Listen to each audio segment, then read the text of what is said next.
Hi students, இன்றைக்கி ஒரு புது டாபிக் பார்க்க போகிறோம். புது லெசன் செகண்டரி க்ரோத். ஓகேவா? பிளான்ட் அனாட்டமியில் ப்ரைமரி ஸ்ட்ரக்சர் நம்ம முடிச்சிட்டோம். இப்போது செகண்டரி க்ரோத் பார்க்க போகிறோம். ஓகேவா? Plant anatomy, structural organisation, secondary growth பார்க்க போகிறோம். ஓகே, ஸோ செகண்டரி க்ரோத் அப்படின்னா என்ன?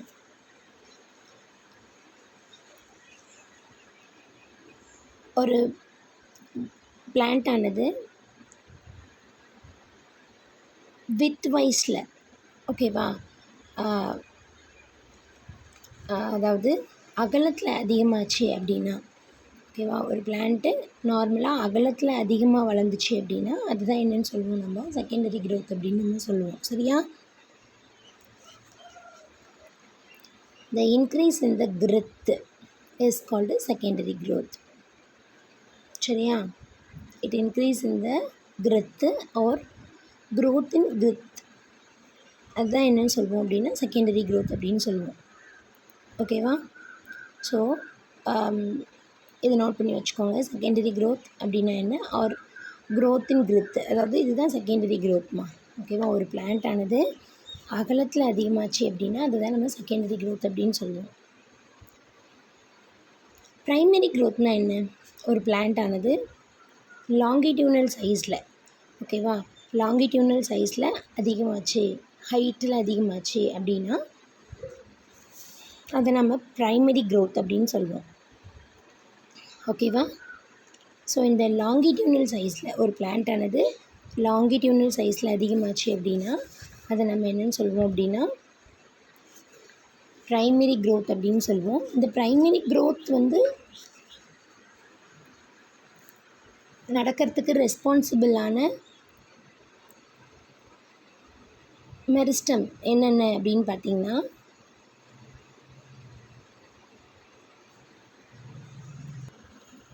இங்கே பாருங்க கண்ணு. ஸோ ஒரு பிளான்ட் ஆனது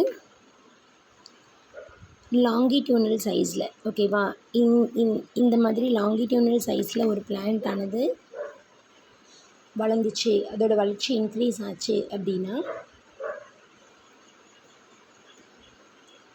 அதை ப்ரைமரி க்ரோத் அப்படின்னு சொல்லுவோம். ஓகேவா? இந்த மாதிரி ஒரு பிளான்ட் லாங்கிடியூனல் சைடில் வளர்ந்துச்சு அப்படின்னா ப்ரைமரி க்ரோத் அப்படின்னு சொல்லுவோம். இந்த ப்ரைமரி க்ரோத்துக்கு ரெஸ்பான்சிபிளான மெரிஸ்டம் எதுன்னு பார்த்தீங்க அப்படின்னா தட் இஸ் ஏபிக்கல் மெரிஸ்டமும் இன்டர்கேலரி மெரிஸ்டமும். ஓகேவா? ஸோ ஏபிக்கல் மெரிஸ்டம் லாங்கிடியூனலாக ஒரு பிளான்ட்டு வளர்வதற்கு ஹெல்ப் பண்ணக்கூடிய மெரிஸ்டம். இது ஏபிக்கல் மெரிஸ்டம் ப்ரெசென்ட் இந்த டிப் போர்ஷன் ஆஃப் த ஷூட்டும் அதே மாதிரி டிப் போர்ஷன் ஆஃப் த ரூட்லேயும் இருக்கும். ஓகேவா? ஸோ இதை நம்ம என்னென்னு சொல்லுவோம் அப்படின்னா ஏபிக்கல் மெரிஸ்டம் அப்படின்னு சொல்லுவோம். ஓகே, அடுத்தது பார்த்திங்க அப்படின்னா இன்டர்கேலரி மெரிஸ்டம்க்கு என்ன, ஒவ்வொரு நோட்ஸ்லேயும் ப்ரெசென்ட் ஆகிருக்கும் இன்டர்கேலரி மெரிஸ்டம். இது என்ன அப்படின்னா நோடுக்கு ஒரு அந்த நோடல் ரீஜனை எலாங்கேஷன் பண்ணுறது, ஒவ்வொரு நோடையும் எலாங்கேஷன் பண்ணுறது எது அப்படின்னா என்னது, இன்டர்கேலரி மெரிஸ்டம். ஓகேவா? நோடல் ரீஜனை எலாங்கேஷன் பண்ணுறது இன்டர்கேலரி மெரிஸ்டம். திஸ் மெரிஸ்டம் செய்யக்கூடிய வேலையும் ஒரு பிளான்ட்டை லாங்கிடியூனல் சைஸில் ஹைட் ஆக்கிறது, பெருசாக்கிறது தான். So this also coming under primary க்ரோத்தில் வந்துடும். ஓகேவா?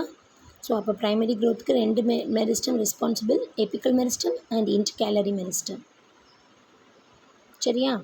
சரி, இப்போ செகண்டரி க்ரோத் அப்படின்னா ஒரு பிளான்ட்டை கிரித்தில், ஓகேவா, அந்த வித்து சைஸ் இருக்குல்ல கண்ணு, அகலம் இருக்குல்ல, ஸோ இந்த அகலத்தில் பெருசாக்கக்கூடிய அந்த வளர்ச்சியை தான் என்னென்னு சொல்லுவோம் அப்படின்னா செகண்டரி க்ரோத். செகண்டரி க்ரோத் அப்படின்னு சொல்லுவோம். ஓகேவா?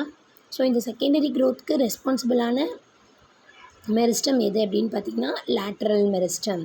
ஓகேவா? என்ன மெரிஸ்டம்ப்பா? So secondary growth secondary growth எப்படி இருக்கும்? ஸோ ஒரு பிளான்ட்டு கிரித் வைஸில் அகலம் அந்த ரேஞ்சில் பெருசாச்சு அப்படின்னா, இன்க்ரீஸ் ஆச்சு அப்படின்னா அதுதான் என்னென்னு சொல்கிறோம், நம்ம செகண்டரி க்ரோத் அப்படின்னு சொல்லுவோம். ஸோ செகண்டரி க்ரோத்துக்கு ரெஸ்பான்சிபிளான மெரிஸ்டம் அப்படின்றதுக்கு லேட்ரல் மெரிஸ்டம். ஓகேவா? செகண்டரி க்ரோத்துக்கு ரெஸ்பான்சிபிளான மெரிஸ்டம் என்னென்னா லேட்ரல் மெரிஸ்டம். ஓகேவா? சரி. செகண்டரி க்ரோத் வந்து ஜிம்னோஸ்பர்ம்ஸ் அண்ட் ஆஞ்சியோஸ்பர்ம்ஸில் நடக்குது. ஓகேவா? ஹையர் பிளான்ட்டில் செகண்டரி க்ரோத் வந்து நடக்குது. ஸோ அதை பற்றி நம்ம இந்த லெசனில் டீட்டெயில்டாக பார்க்க போகிறோம். சரியா? இந்த செகண்டரி க்ரோத் அப்படின்றது ரெஸ்பான்சிபிளான மெரிஸ்டம் எது அப்படின்னு பார்த்திங்கன்னா லேட்ரல் மெரிஸ்டம். ஓகேவா?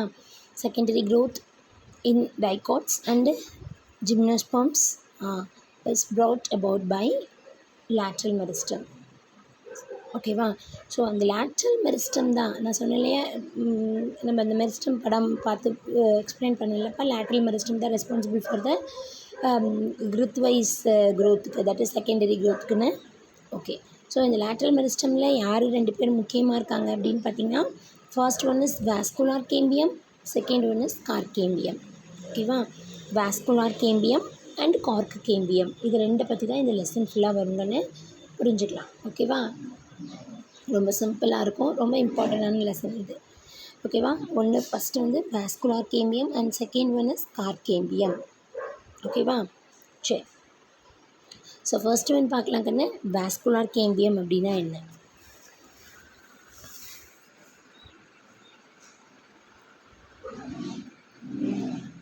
பார்க்கலாம். வாஸ்குலார் கேம்பியம் அப்படின்னா, இந்த வாஸ்குலார் கேம்பியம் அப்படின்றது லேட்ரல் மெரிஸ்டமோட ஒரு டைப்பு.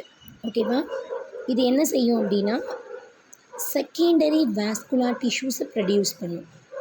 ஓகேவா? வாஸ்குலார் மெரிஸ்டம் என்ன செய்யும்? வாஸ்குலார் மெரிஸ்டம் ஆக்சுவலாக எங்கே இருக்குதுன்னு சொல்லுங்கள்.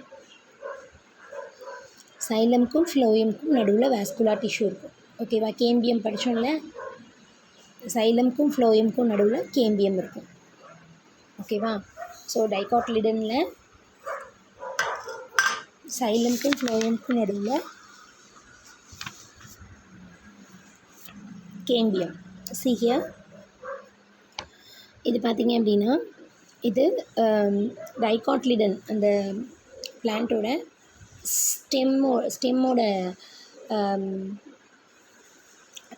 இன்டர்னல் ஸ்ட்ரக்சருக்குன்னு. ஓகேவா? பாருங்கள், இங்கே இருக்கிறது எபிடர்மிஸ். ஓகேவா? Outer layer that is epidermis. அதுக்கப்புறம் பார்த்திங்க அப்படின்னா இந்த ப்ளூ கலர் லேயர் வந்து கார்டெக்ஸ் அப்படின்னு சொல்லுவோம். இந்த ப்ளூ கலர் லேயர் வந்து ப்ளூ கலர் வந்து ஷேட் பண்ணியிருக்காங்களுக்கு இது கார்டெக்ஸ். அடுத்தது பார்த்திங்க அப்படின்னா எண்டோடர்மிஸ் அவங்க நான் மென்ஷன் பண்ணல இங்கே. அடுத்தது வேறு என்ன இருக்குது இதில்? பண்டில் கேப் இருக்குப்பா இங்கே. ஓகேவா? This is bundle gap. இது பண்டில் கேப், இது ஃப்ளோயம், சைலம், இது கேம்பியம், இது பித்து. ஓகேவா?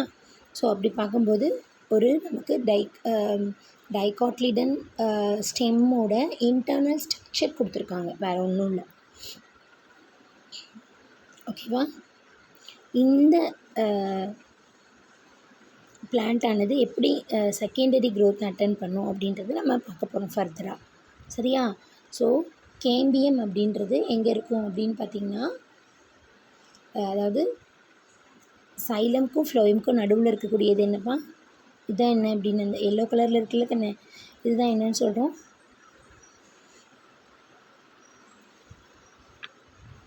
கேம்பியம். ஓகேவா? இந்த எல்லோ கலரில் இருக்கிறத என்னென்னு சொல்கிறோம் நம்ம, கேம்பியம் அப்படின்னு சொல்லுவோம். ஓகேவா? இந்த கேம்பியம் தான்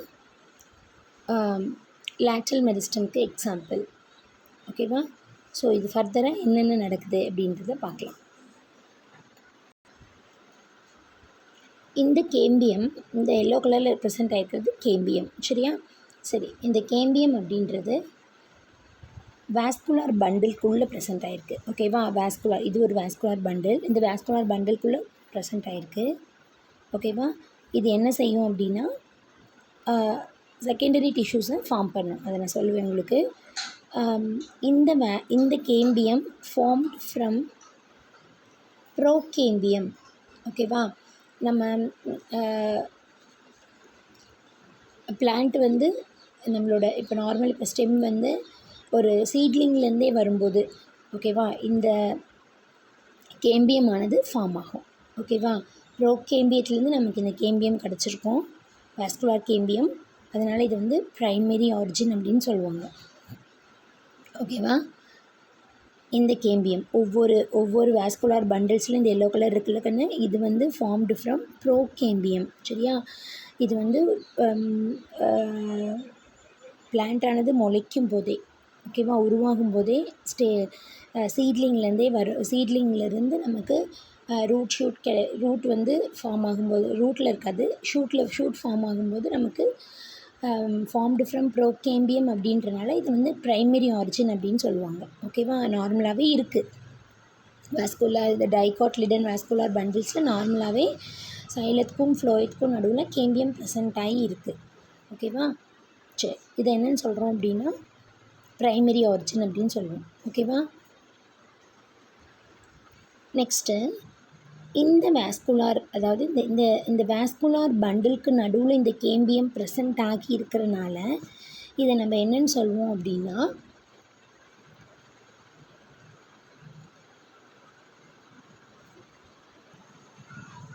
ஃபாசிகுலார் கேம்பியம் அப்படின்னு சொல்லுவோம்ப்பா. ஓகேவா. அதாவது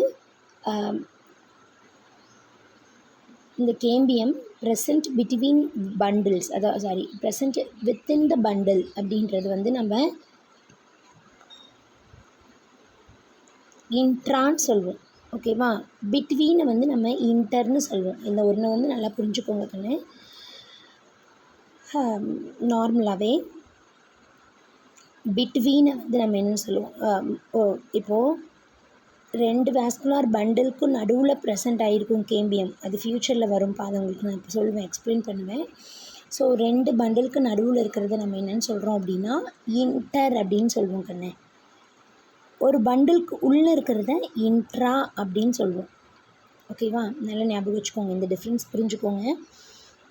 வித்தின் பண்டிலை வந்து நம்ம என்னென்னு சொல்லுவோம் அப்படின்னா இன்ட்ரா அப்படின்னு சொல்லணும். பண்டில்ஸ்க்கு நடுவில் பிட்வீனை வந்து நம்ம இன்டர் அப்படின்னு சொல்லணும். ஓகேவா.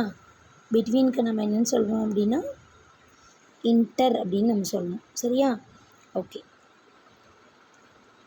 இதை நீங்கள் மைண்டில் வச்சுக்கோங்க. ஓகே, அடுத்தது பாருங்கள். அதாவது த பண்டிலுக்கு சேம் பண்டில், அந்த ஒரே பண்டிலுக்கு நடுவில் ப்ரெசென்ட் ஆகிருக்கிறது என்னென்னு சொல்லணும் அப்படின்னா intra vascular cambium or vascular cambium, fascicular cambium. ஓகேவா. ஸோ ஒரு பண்டிலுக்கு நடுவில் ப்ரெசென்ட் ஆகிருக்கிறத fascicular cambium or intra fascicular cambium அப்படின்னு சொல்கிறோம். சரியா.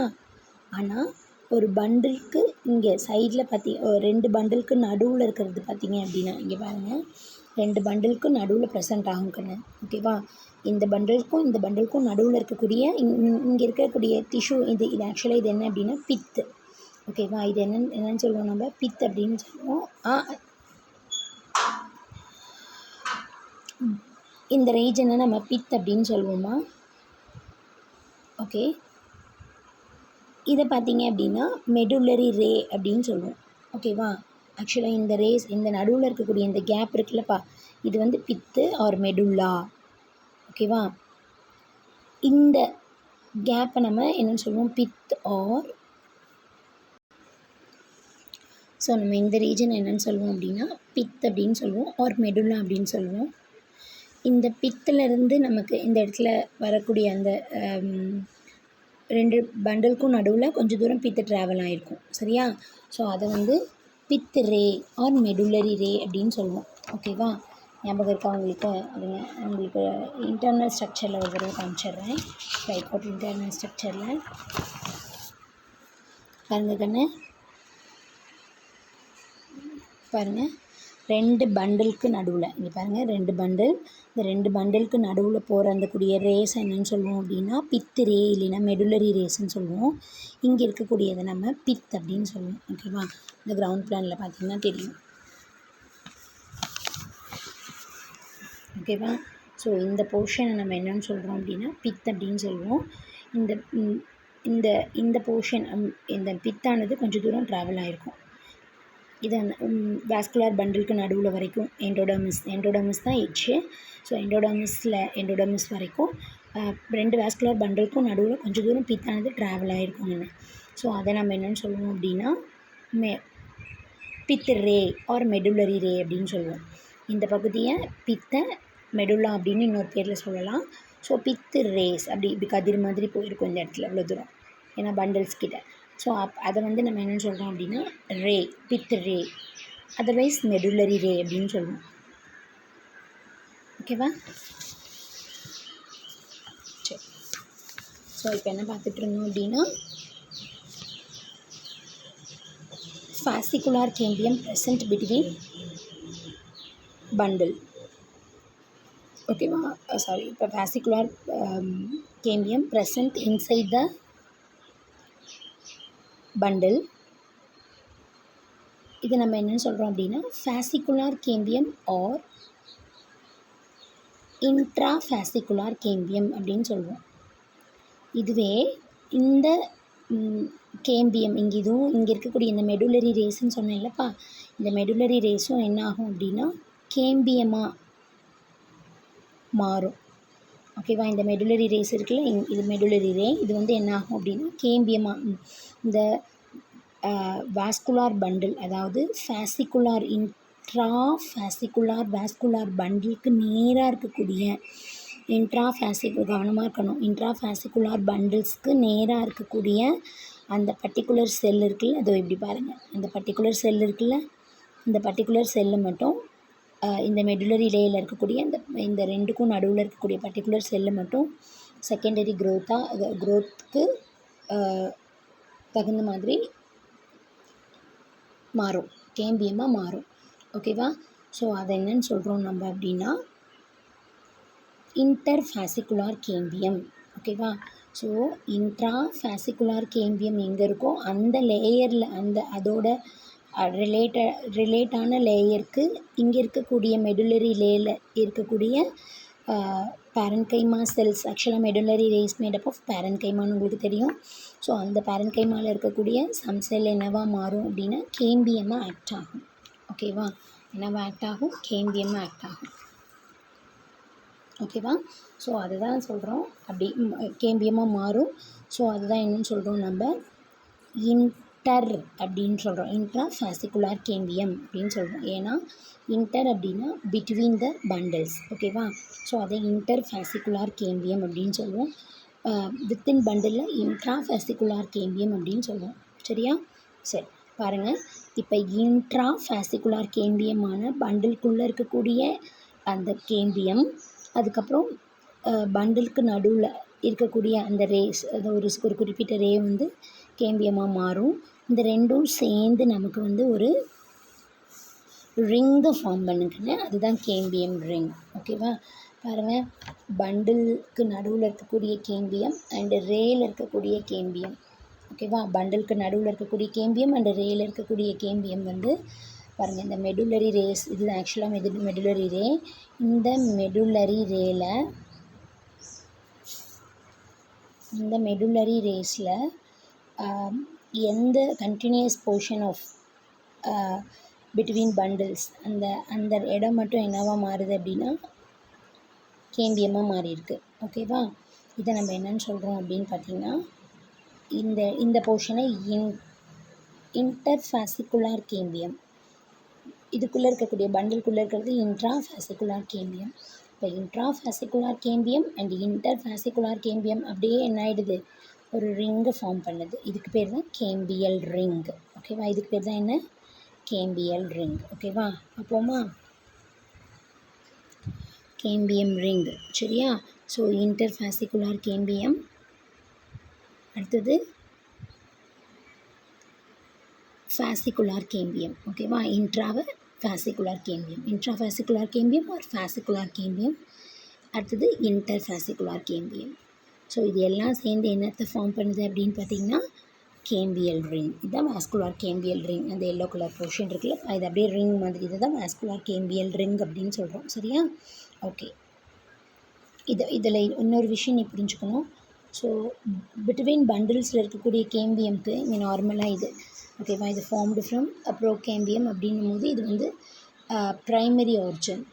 சரியா. இந்த கேம்பியமானது ப்ரைமரி ஆரிஜின். பட் இங்கே பார்த்தீங்கன்னு வச்சுக்கோங்களேன், இந்த இந்த ரிங்குக்கு அதாவது இன்டர் ஃபாசிகுலார் கேம்பியமானது செகண்டரி ஆரிஜின். ஓகேவா.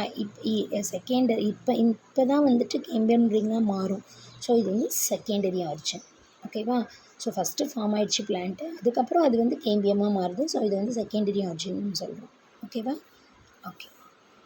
தேரியில் இன்டர் ஃபாசிகுலார் கேம்பியமுக்கும் இன்ட்ரா ஃபாசிகுலார் கேம்பியமுக்கும் டிஃப்ரென்ஸ். இன்டர் அப்படின்னா என்னது? வாஸ்குலார் பண்டிலுக்கு நடுவில். ஓகேவா. Present inside the vascular bundle. இது இம்பார்ட்டண்ட்டான ஒரு ஷார்ட் ஆன்சர், நோட் பண்ணி வச்சுக்கோங்க இந்த டேப்லெட் காலம். அடுத்தது இன்ட்ரா ஃபாசிகுலார் கேம்பியம் எங்கே இருக்குது? Present between the vascular bundles. ஓகேவா. 2 பண்டிலுக்கு நடுவில். ஓகேவா. ஒவ்வொன்றும் 2 பண்டில்ஸ்க்கு நடுவில் ப்ரெசென்ட் ஆகிருக்கிறது இன்டர் ஃபாசிகுலார் கேம்பியம். ஓகேவா. அடுத்தது பார்க்கலாம் கண்ணு. Second point, origin from ப்ரோகேம்பியம். ஓகேவா. ஸோ இன்ட்ரா ஃபாசிகுலார் கேம்பியம் ஒரு ஃபாசிகுலார் கேம்பியம் ஆரிஜின் ஃப்ரம் ப்ரோகேம்பியத்துலேருந்து ஆரிஜின் ஆகிருக்கு. இவங்க ஆரிஜின் ஃப்ரம் மெடுலரி ரேலேருந்து ஆர் பித்து ரேலேருந்து ஆரிஜினேட் ஆகிருக்காங்க. ஓகேவா. நெக்ஸ்ட்டு intrafascicular cambium இங்கே இருக்குது. Internally it form a part of primary meristem. ஓகேவா. ஸோ இது எங்கேருந்து ஃபார்ம் ஆகிருக்கும் அப்படின்னா, ஃபஸ்ட்டு இனிஷியலி, நாட் இன்டர்னலி, இனிஷியலாக ஃபார்ம் ஆகினது எங்கே? Formed from primary meristem. ஓகேவா. ஸோ சீட்லிங்லேயே நமக்கு கிடச்சது. இது வந்து ப்ரைமரி இன் ஆரிஜின். உங்களுக்கு டயக்ராமில் வச்சு லாஸ்ட்டாக சொன்னது.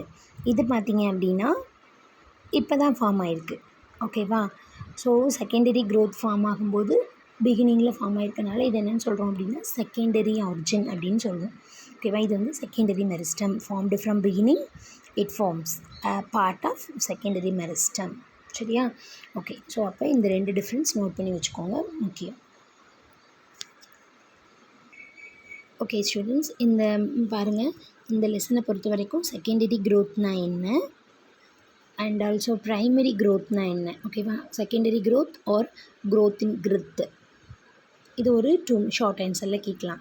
ப்ரைமரி க்ரோத்னால் என்ன. ஓகேவா. இது longitudinal growth. So what is longitudinal க்ரோத்னு கேட்கலாம் and what is primary growth, what is growth in girth, what is secondary growth அப்படின்னு கேட்கலாம். அடுத்தது பார்த்தீங்க அப்படின்னா செகண்டரி க்ரோத் வந்து செகண்டரி க்ரோத்துக்கு ரெஸ்பான்சிபிளான மெரிஸ்டம் எது.